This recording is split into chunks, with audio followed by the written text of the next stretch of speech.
Que a paz esteja com você, prezado amigo. Como você está? Tudo bem? Hoje iremos estudar mais uma vez, o livro de Daniel, capítulo 8, e falar um pouco sobre a ponta pequena, sobre o chifre pequeno.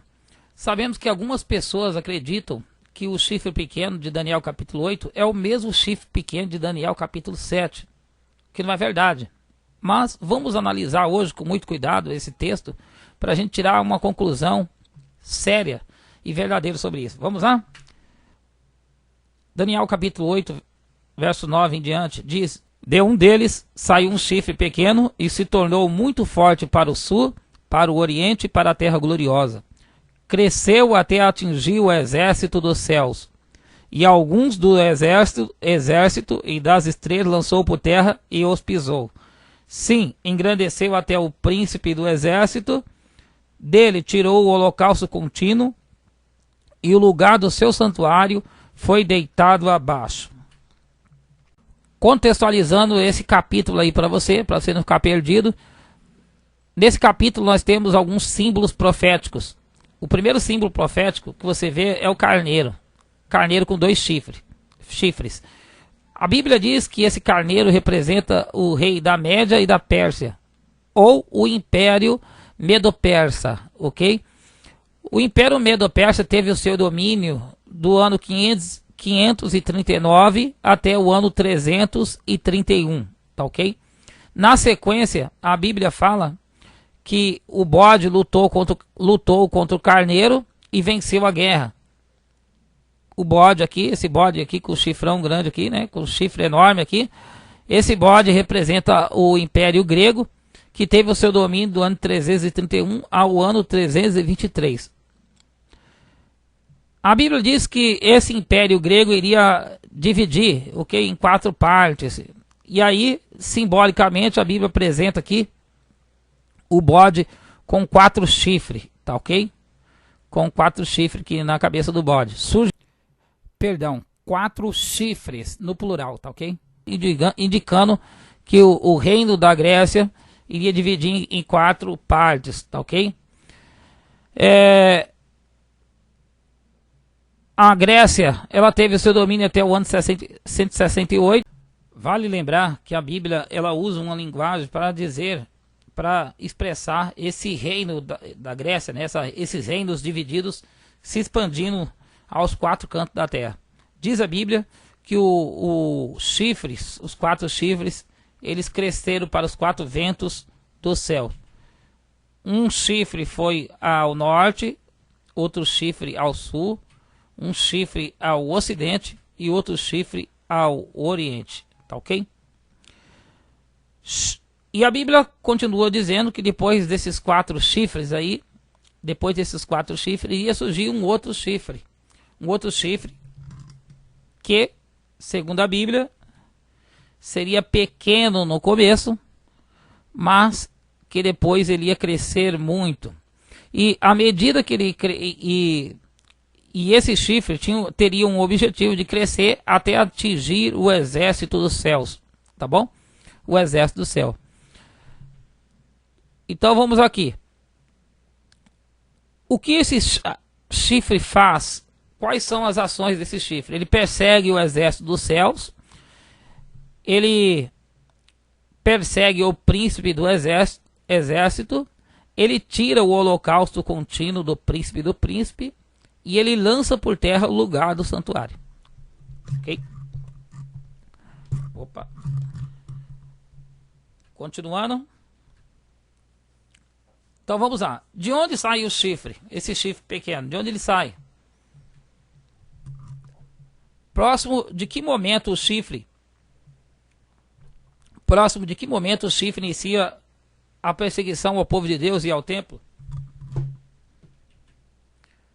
Qual é o príncipe do exército que sofreu perseguição? Quem é o povo que sofreu perseguição? O que quer dizer deitar por terra o lugar do santuário? O santuário deveria ficar sem holocausto contínuo por quanto tempo? O que deveria acontecer no santuário para marcar o reinício dos holocaustos? essas perguntas. Ao respondermos essas perguntas, você irá entender o capítulo e irá entender também por que não pode ser Roma, tá ok?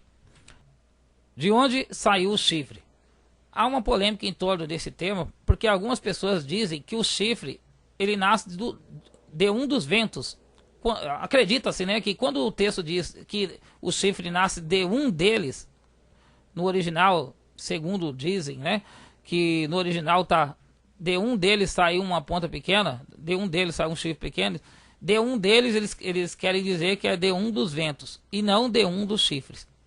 Acreditando que se elas conseguirem provar que o chifre nasceu de um dos ventos, ela consegue provar que é Roma, né, a ponta pequena. E eu vou provar aqui para você que o chifre nascendo de um dos chifres ou de um dos ventos quer dizer a mesma coisa, tá bom? Não muda, não vai mudar o sentido. Embora é muito estranho chifre nascer do vento, mas tudo bem, você vai entender que vai dar na mesma, tá bom? Vamos ver aqui a minha lógica. A Bíblia fala que quando o chifre pequeno caiu, o chifre grande caiu, 4 chifres surgiu no lugar desse chifre grande. E esses chifres cresceram para os 4 ventos dos céus. O que isso quer dizer? Vamos lá, vou ilustrar aqui. Um chifre foi ao ocidente, um chifre subiu ao vento norte, um chifre subiu ao vento sul e outro chifre subiu ao oriente. Isso é o que a Bíblia diz, que os chifres subiram para os 4 ventos dos céus, ok? A preposição para indica direção. Quando a Bíblia fala de um deles surgiu um outro chifre, a Bíblia pode querer dizer de um dos chifres. Por que de um dos chifres? Nesse contexto aí, os 4 chifres está representando aí os 4 reinos, tá ok? Então, ao a Bíblia dizer que de um dos chifres, ela está querendo dizer que de um dos reinos, ok? E se a Bíblia quiser dizer aí de um dos ventos, vai dar na mesma. Por quê? Você percebe comigo que cada chifre subiu para um vento em específico? Em outras palavras, o vento, o norte, o sul, o leste, o oeste, está relacionada a uma terra grega.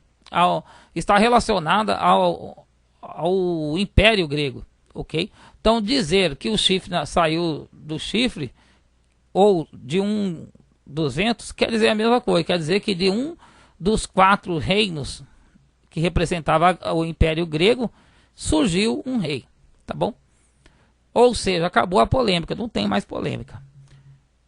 Surgir do chifre ou surgir de um dos ventos quer dizer que de um dos reinos, de uma das terras, de um lugar que pertencia ao domínio grego, surgiu um rei. Bem simples de entender. Próximo de que momento o chifre inicia a perseguição ao povo de Deus e ao templo?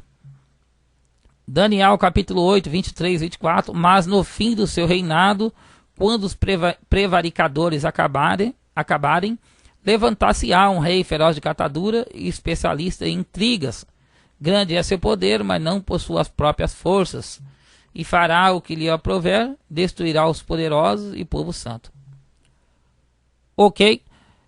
Você lembra que lá no texto lá nós lemos que o chifre é pequeno e ele cresceu. E ele cresceu e se tornou forte no momento em que ele projeta ali um ataque a Jerusalém. Que na Bíblia é terra gloriosa, ok?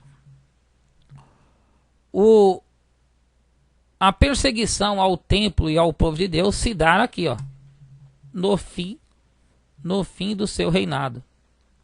No fim do reinado de quem? Do Império Grego. Vale lembrar que não é no fim do reinado das pontas, das 4 pontas, ok? No fim do Império Grego, tá ok? E aí a Bíblia fala que no fim do Império Grego, esse rei iria levantar uma perseguição ao povo de Deus. Próximo dessa data aí, ok? Próximo do fim do Império Grego. Fim do Império Grego foi 168 AC. Então, entre essa data aí, 168, 167, aproximadamente, esse rei aí iria levantar uma perseguição contra o povo, contra Jerusalém e contra o povo de Deus. Tá ok? Quem é o príncipe do exército que sofreu perseguição aí no contexto? Olha lá, Daniel capítulo 8, 25 diz: destruirá muitos e se levantará contra o príncipe dos príncipes, príncipe do exército ou príncipe dos príncipes, né? O texto bíblico fala príncipe do exército no momento, e depois, em outro momento, fala que é príncipe dos príncipes. Príncipe dos príncipes, querido, é a mesma coisa que príncipe do exército no contexto aí. E quem é o príncipe dos príncipes aí de Levi? Números 3, 32 diz: o príncipe dos príncipes de Levi será Eleazar, filho de Arão, o sacerdote. Tá ok? Então, quem era o príncipe do príncipe, prezado? O sacerdote que tinha um encargo da superintendência ali dentro do santuário. Então ele era um tipo de chefe, de sacerdote superior que tinha ali no contexto do Antigo Testamento. Tá ok? Tem pessoas que acham que esse príncipe do príncipe aí é Jesus Cristo. Prezado amigo, por favor, né? A Bíblia fala que esse príncipe do príncipe sofre perseguição a tal ponto dele não conseguir exercer o serviço dele. Ele perde o serviço, ele deixa de trabalhar dentro do templo. Não pode ser Jesus, né? Não vamos extrapolar, tá bom? Extrapolar é feio. Não pode ser Jesus. Quem é o povo que está sofrendo perseguição nesse capítulo? Claro, o povo que tinha um sacerdote levítico como o príncipe dos príncipes deles, né? Se o príncipe do príncipe é o sacerdote que tinha autoridade ali sobre os outros sacerdotes, então sobre sobre as tribos, né, de Israel, sobre os judeus, então quem pode ser esse camarada? Os judeus fiéis a Deus. No contexto lá é isso. Prezado amigo, o povo que está sofrendo perseguição ali não é o crente, não é a igreja de Deus, tá? Muito cuidado. Não é no Novo Testamento, porque o contexto ali fala de templo, de holocausto, fala de sacerdote. Então não pode ser crente do Novo Testamento. No Novo Testamento já não tinha mais santuário, não tinha mais sacerdote, né? Tinha Jesus, mas como sacerdote, mas como eu falei, jamais Jesus foi perseguido, né? Jamais Jesus sofreu perseguição a ponto de deixar de trabalhar no santuário. Por favor, não vamos extrapolar o texto, tá bom? Deitar por terra o lugar do santuário não é destruir o santuário. Muita gente pega o texto lá e ele vê, deitou por terra o santuário, acredita que está destruído o santuário. Olha aí. Dele sairão forças que profanarão o santuário e a fortaleza nossa, e tirarão o holocausto diário, estabelecendo a abominação desoladora. Daniel 11, 31. Prezado amigo, outra coisa aqui. Quando a Bíblia fala deitar por terra o lugar do santuário, presta atenção. O lugar do santuário, não é deitar por terra o santuário. Quer dizer o quê? Quer dizer que profanar e cometer abominação em um lugar santo é a mesma coisa que deitar por terra esse lugar. Ok? Então o santuário era um lugar santo que tinha a presença de Deus. A Bíblia diz aí, como você viu, que alguém foi lá e profanou e cometeu uma abominação desoladora dentro do santuário. Isso é deitar por terra o lugar. Vale lembrar que Daniel capítulo 11 fala sobre o mesmo tema, prezado. Você pode ler aí na íntegra que você vai perceber que o Daniel capítulo 11 fala sobre o mesmo tema de Daniel capítulo 8. Por isso que eu usei como base aqui. No entanto, no próprio capítulo 8 lá, fala sobre a transgressão assoladora. Transgressão assoladora é o quê? O camarada ele extrapolou em transgredir a lei de Deus, né? Em profanar o que é sagrado, ok? Então, para não confundir, não confunda abominação desoladora com destruição assoladora de Daniel capítulo 9.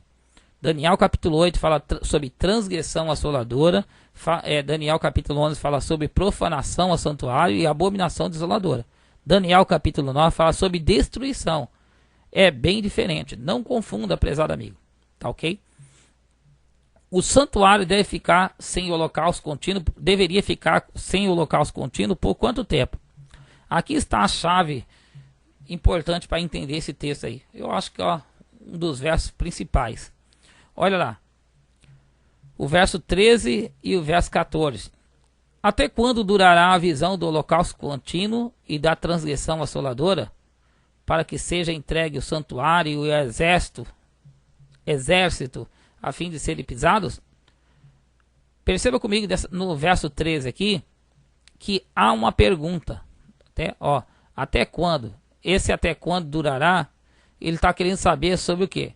Sobre a duração, o tempo em que o santuário seria assolado. O povo seria pisado, né? E o santuário iria ficar entregue ao rei, a esse rei aí. No contexto lá, esse santuário iria ficar, ele está querendo saber por quanto tempo o santuário iria ficar sem apresentar os holocaustos dentro do santuário. É uma pergunta. Vale lembrar, prezado, que quando alguém faz uma pergunta, nós temos que dar uma resposta coerente. Se alguém perguntar assim, Fábio, até quando você vai trabalhar nessa empresa? Eu não posso responder assim, por exemplo, até 2000 anos. E lógico, claro que não. A resposta tem que ser coerente com a informação. Olha aqui, alguém pergunta no verso 13 sobre a duração do holocausto e o outro responde, e ele respondeu no verso 14, até 2.300 tardes e manhãs.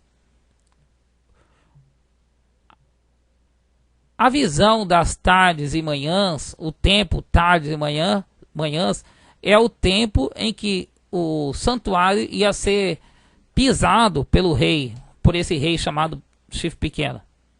E é o tempo também em que o santuário deveria ficar sem o holocausto contínuo. Isso é bem lógico de você entender, é só você levar em consideração as regras de coesão textual, simples. O que a gente percebe é que as pessoas pegam os versos todos isolados, né, para dar interpretação. Perceba comigo que não tem como ser 2.300 anos aqui, 2.300 anos, porque foge do contexto. Então vamos lá. O que deveria acontecer no santuário para reiniciar os holocaustos contínuos? Mais uma vez, como nós falamos no bloco anterior, aqui nós temos no verso 13 uma pergunta, ok? Sobre até quando o rei iria pisar o santuário e o povo de Deus. E o verso 14 tem a resposta, 2.300 tardes e manhãs. Além da resposta a essa pergunta, o autor do verso aí acrescenta uma informação adicional, ok? A conjunção e indica um adicional aí. Vale lembrar que quando alguém acrescenta um adicional em uma pergunta, uma informação adicional, essa informação adicional também tem que ser coerente com a pergunta. Como eu disse, ao alguém perguntar para mim, Fábio, até quando você vai trabalhar nessa empresa? Eu não posso responder até 2.000 anos, que é incoerente com a pergunta. E muito menos posso dar uma informação adicional do tipo, vou trabalhar até 2.000 anos e vou fazer feira, vou na feira comprar chuchu. Vou à feira comprar chuchu. O que tem a ver, vou à feira comprar chuchu, com a pergunta até quando você vai trabalhar nessa empresa? Ok? Por essa explicação aqui, você percebe como que os prezados irmãos extrapolam na leitura da palavra de Deus. Porque, como vocês sabem, muitos entendem. O cara pergunta aqui, até quando o santuário da terra vai ser entregue ao rei mau? A resposta, até 2.300 anos. Tem pessoas que entendem isso aqui de 2.300 anos. E pior, aí a resposta adicional ele entende que está falando do santuário do céu.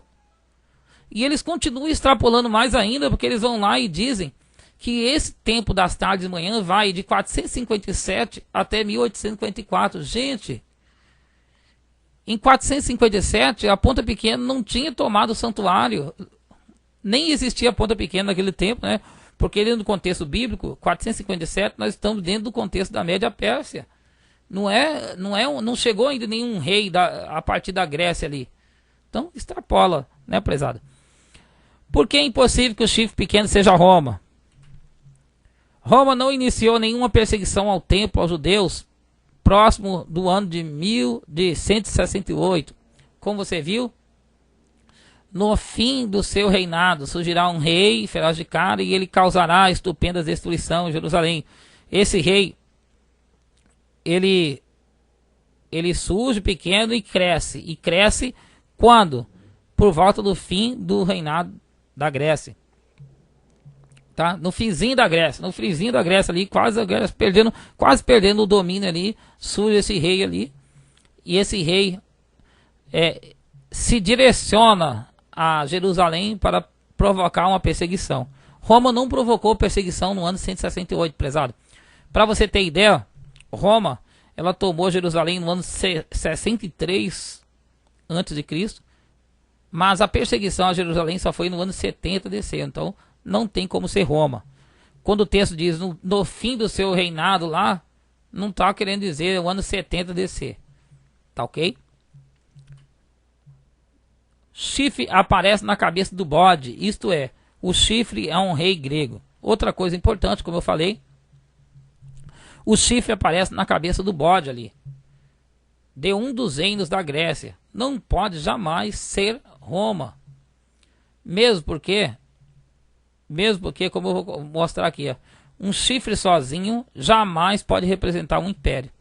Na Bíblia, um chifre pode sim representar um reino, mas um reino dentro do império. Como você viu lá, o bode tinha 4 chifres, representando que havia 4 reinos dentro da Grécia. Mas um chifre sozinho não pode representar um império, ele pode representar um reino dentro do império. Esse chifre que está surgindo aí, ele está surgindo dentro do império. Que império? O império grego. Ok?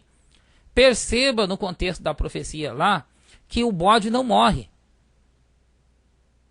Tá? O bode não morre. Outra coisa importante é o quê?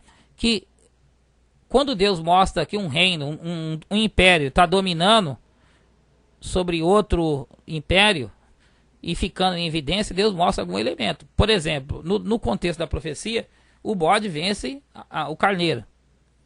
Perceba para mim que não tem um terceiro animal aí no texto.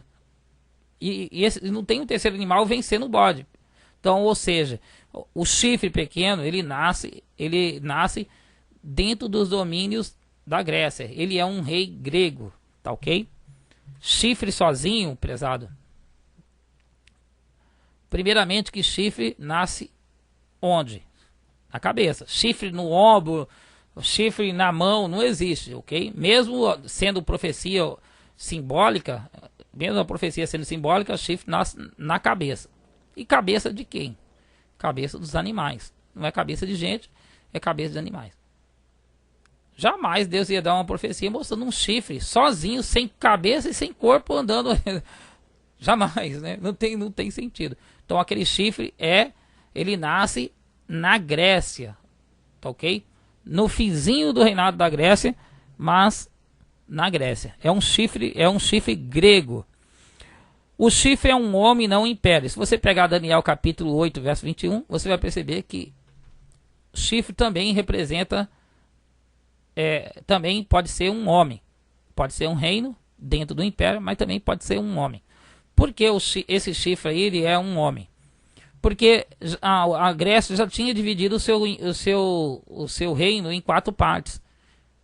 Em 4 reinos. Não iria surgir um outro reino, um quinto reino. Já tinha 4 reinos, ok? Então esse chifre não é um reino. Porque a Grécia já tinha 4, como eu disse, 4 reinos. Também o império muito menos. Chifre sozinho, sem cabeça, sem animal, não pode ser império, ok? Em outras palavras, a Bíblia está falando, já que chifre também pode ser homem, e dentro desse contexto não é nenhuma dessas duas opções, só pode ser um homem. E o próprio verso aí fala, né? Surgirá um rei feroz de cara. Então é rei como um homem mesmo, ok? Porque é impossível que o chifre pequeno seja Roma. Roma não deitou por terra o lugar do santuário. Roma destruiu o santuário totalmente. Outra informação. No ano 70 DC, Roma destruiu totalmente o santuário. Acabou com o santuário. No contexto lá de Daniel capítulo 8, a ponta pequena ela não destrói, ela profana o santuário. Ela começa a transgressão assoladora e impede os holocaustos dentro do santuário. Bem diferente, prezado amigo. Os judeus que foram perseguidos no ano 70 DC eram infiéis. Em Daniel capítulo 8, os judeus que são perseguidos são o povo de Deus, as estrelas do céu, o exército do céu. No ano 70 DC, os judeus que são perseguidos são os infiéis. Outro ponto, a visão das tardes e manhãs não tem nada a ver com Roma. Como eu falei para vocês, a visão da tarde e manhã tem a ver com o quê? Com o tempo em que o rei iria tomar o santuário e pisar o povo de Deus. Eu não posso aplicar essa visão a Roma. Ficaria muito ilógico. Aí vem as refutações, né? Ah, mas não disse que esse rei se tornou muito forte? Então as pessoas falam, foi Roma que se tornou muito forte como império, ok? O Brasil pode se tornar muito forte para a Bolívia e para a Venezuela e não ser tão forte assim quando comparado com os Estados Unidos, Rússia e Israel. Claro, quando a gente fala forte, muito forte, é relativo, tá ok? O Brasil pode crescer para a Bolívia, para a Venezuela e se tornar muito forte. Isso não quer dizer que eu tenho que comparar com os Estados Unidos. O chifre pequeno, ele se torna muito forte. Olha lá, ele cresce e se torna muito forte para Jerusalém. Para Jerusalém, para a Terra Formosa, ele foi forte sim. Ele provocou uma perseguição lá terrível durante um tempo. Comparar esse chifre com Roma Imperial, Grande Roma, é totalmente descabida, né? Essa comparação, ok? O fato de ser tornado muito forte, tal, já expliquei. Mas a Bíblia não diz que isso é para o tempo do fim. Aí tem um texto lá que fala tempo do fim, na Bíblia. Tempo do fim de quê? Ou de quem? A Bíblia está falando do tempo do fim do mundo? Né? Aquela visão das tardes e manhãs é para o tempo do fim do mundo. Foi determinado um tempo para esse rei grego. E quando a Bíblia diz tempo do fim, ela quer dizer sobre o tempo do fim desse rei. Daniel capítulo 11, verso 40. Né? Então, leia na íntegra Daniel capítulo 11, que durante todo o tempo ali está falando um tempo determinado. Tempo determinado. Determinado para quem? Para esse rei. Deus determinou um tempo para esse rei.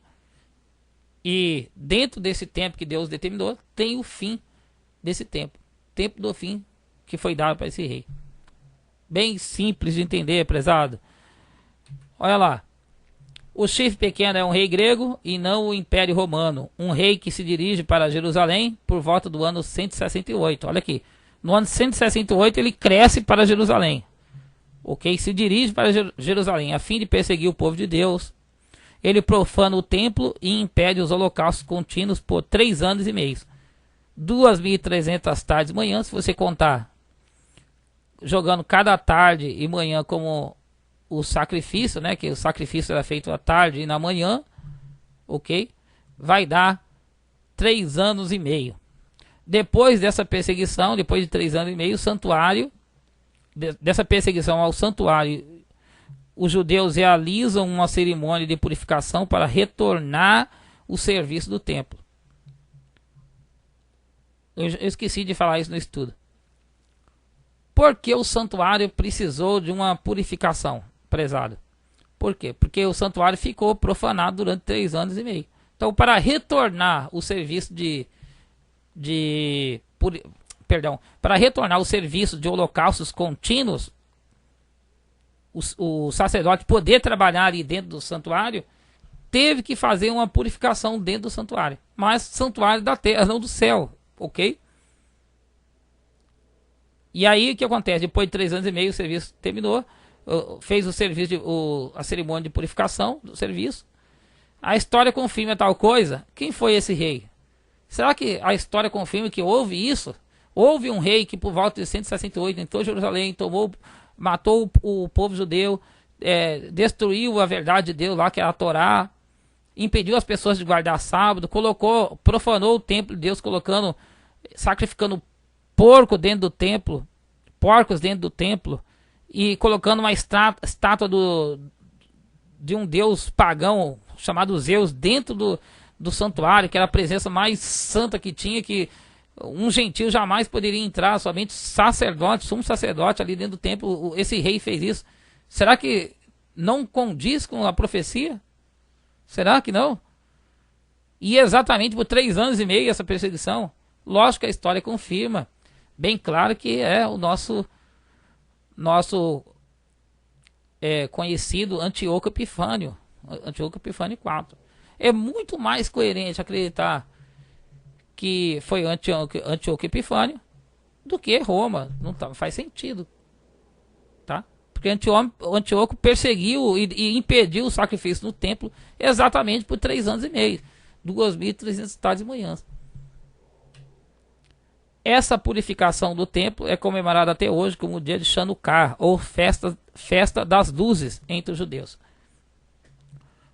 Essa purificação do santuário que aconteceu aí para reiniciar o serviço do templo, até hoje entre os judeus é comemorado como o dia de Chanukah. Ok? Como é que as pessoas viajam na maionese, não é verdade? Aí elas vão lá e entendem que a purificação do santuário é a purificação do santuário do céu. Tudo isso por quê? Porque pega um verso bíblico, o verso 14 lá, e entende esse verso de forma isolada. Então, prezado amigo, fico por aqui. Você percebeu que não é Roma chifre pequeno, né? Não tem como. O chifre pequeno é realmente Antíoco Epifânio. Agora, claro, não confunda o chifre pequeno de Daniel capítulo 8 com o chifre pequeno de Daniel capítulo 7. Em Daniel capítulo 7, o chifre nasce do quarto animal, da quarta besta, né? Do animal terrível. Nasce de Roma. Já o chifre pequeno aqui, de Daniel capítulo 8, nasce no bode. Um rei grego. Tá ok? Não confunda. Deus abençoe e até a próxima.